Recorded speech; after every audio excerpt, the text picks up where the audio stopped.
Família do Tarô e Oráculo, sejam todos muito bem-vindos a mais um vídeo. Hoje, dia 26 de janeiro, nós vamos falar sobre o deus Cernunnos. Por quê? Porque hoje é uma das datas escolhidas para a celebração desse deus. Por que uma das datas? Porque não existe uma data histórica e oficial para que façamos essa celebração. E óbvio, né, com a divindade a gente pode se conectar quando a gente quiser, mas essa é uma das datas escolhidas para fazermos aí essa conexão e essa celebração, tá? Gente, eu peguei aqui a carta do Imperador do Tarô, a Floresta Encantada. Primeiro eu lembrei do nome em inglês para depois conseguir lembrar em português. Tarô da Floresta Encantada. Porque essa carta aqui, ela me lembra muito as representações do deus Cernunno, tá? E aí, gente, eu colhi alguns fatos, né, para trazer para nós. Claro que, como sempre, eu fiz as minhas anotações do livro Cernunnos, Devocionário Pagão. O autor desse livro é Natair Dorchadas. Espero ter pronunciado corretamente, eu sempre digo isso, porque de fato eu espero que essa pronúncia tenha sido correta, tá? E aí eu achei bastante interessante a apresentação que é feita sobre este livro, a respeito deste livro, tá? Que traz uma introdução sobre acerca de o deus, tá? Cernunnos, ou deus cornífero, né? E aqui nessa cartinha a gente vê bem o deus cornífero, né, gente? Então, sim, eu vou ler aqui para nós, tá bom? É a apresentação desse livro. Quando você entra em algum site para adquiri-lo, essa é a apresentação que tem, eu achei bastante pertinente. Então, Cernunnos, ou deus cornífero, nos chama para adentrar em um reino de energia selvagem, uma força vital que pulsa nas entranhas da terra. Ele personifica a relação intrínseca entre os seres humanos e a natureza, nos lembrando de nossa conexão inquebrável com o mundo natural. É através de Cernunnos que somos instigados a explorar a nossa própria natureza interna, a abraçar nossa selvageria e reconhecer a sacralidade que permeia todas as coisas. Quando nos voltamos para Cernunnos em nossa prática diária, somos lembrados da importância de honrar os ciclos da vida e sua renovação perpétua.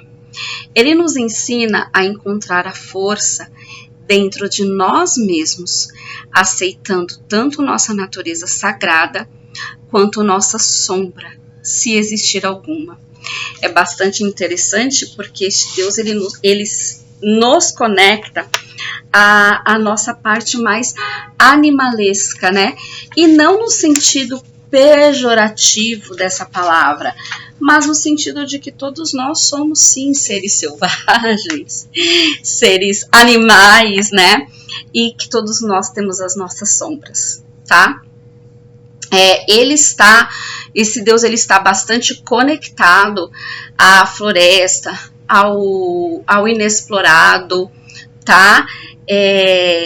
E quando a gente pensa em floresta, natureza, a gente pensa assim, bom, e agora, o que eu faço, já que eu vivo numa cidade grande, por exemplo, cuja selva é de concreto? Como é que eu vou me conectar a esse Deus se eu estou tão distante da natureza?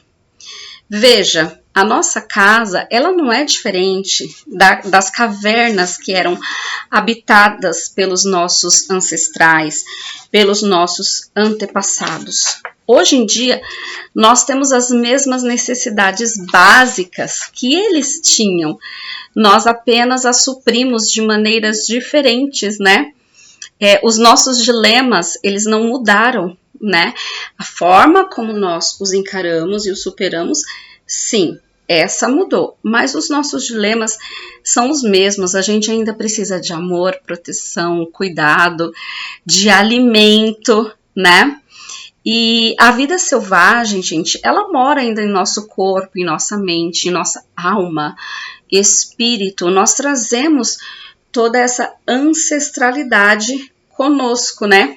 E essa força vital selvagem, ela é muito preciosa para Cernunnos ou Deus cornífero, assim como outros temas atemporais. Há temas que sim são atemporais e que independem de posição geográfica, de status social, de era histórica, tá? No sentido histórico da palavra era, né? E eu anotei aqui, ó, esses temas eles são, por exemplo, a abundância, o comércio, a relação com as forças selvagens, porque até para construir uma casa, a gente precisa se relacionar com as forças selvagens daquele lugar. Até para construir uma grande cidade, a gente precisa lidar com isso, né? E o acesso à segurança. É muito interessante, eu acho bastante interessante, que mencionamos a caverna, né? A caverna, ela era esse lugar de proteção, de segurança, que é o que as nossas casas representam para nós hoje em dia, né? Aquele senso, aquele alívio, assim, ufa, tô em casa, né? Já diria Dorothy, não há melhor lugar do que o nosso lar.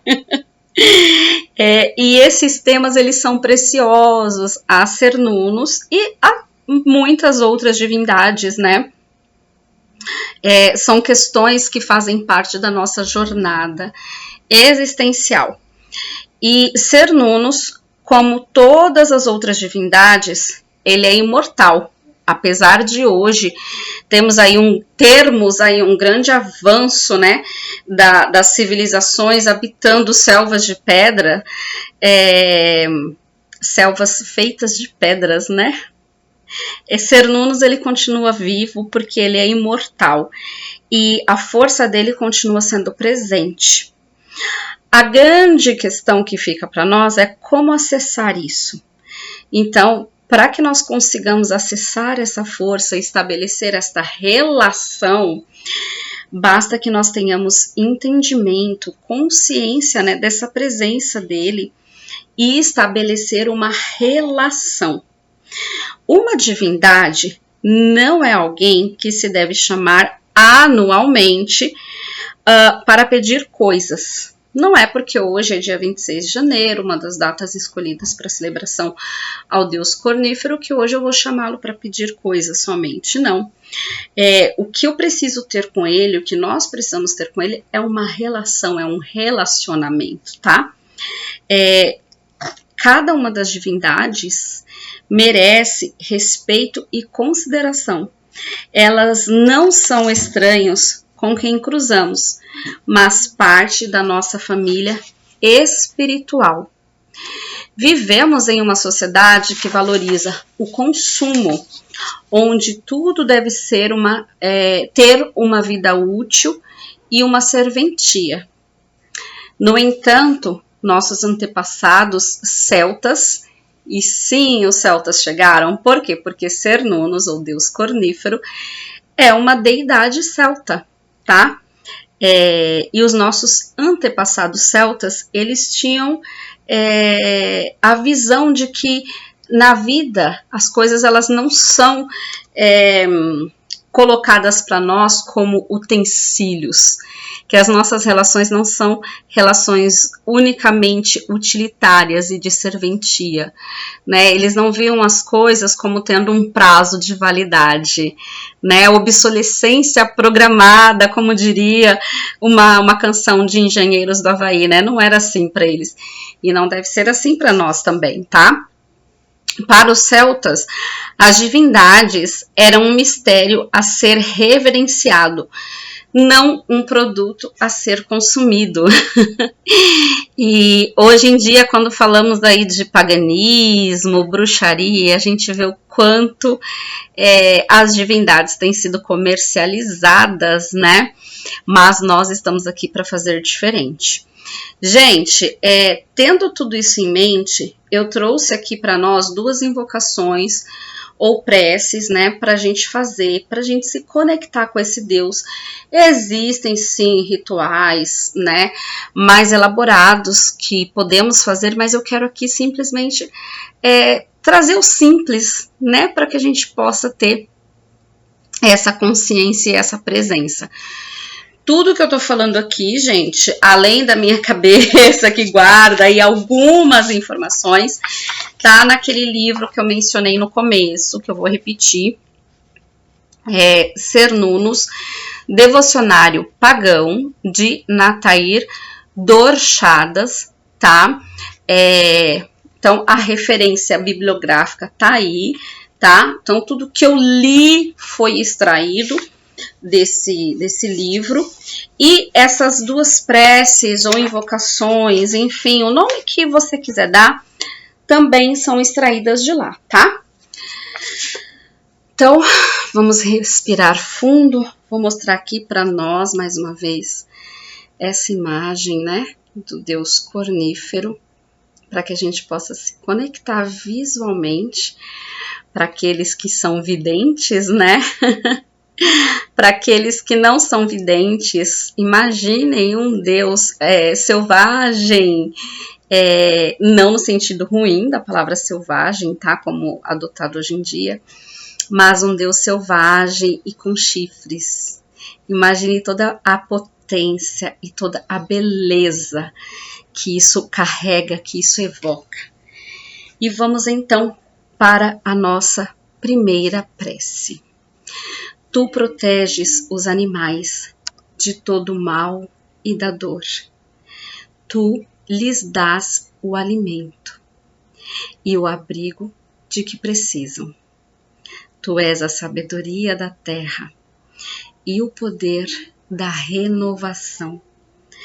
Tu nos ensinas a respeitar a natureza e seus habitantes. Estou aqui diante de ti, para te buscar, para te encontrar, para me transformar, que eu seja digna e honrada, que assim seja. Prece número 2. Cernunnos, guardião da floresta, da abundância e da vida. Aceitamos a tua presença e reconhecemos a tua importância em nossas vidas. Que este dia seja o início de nossa devoção contínua a ti. Então, que continuamente nós possamos nos lembrar que ao lado da deusa que tanto cultuamos e amamos, a quem graciosamente, com amor nos devotamos, há um Deus, o Deus cornífero, que nos traz proteção e renovação. Que assim seja, família do Tarô e Oráculos.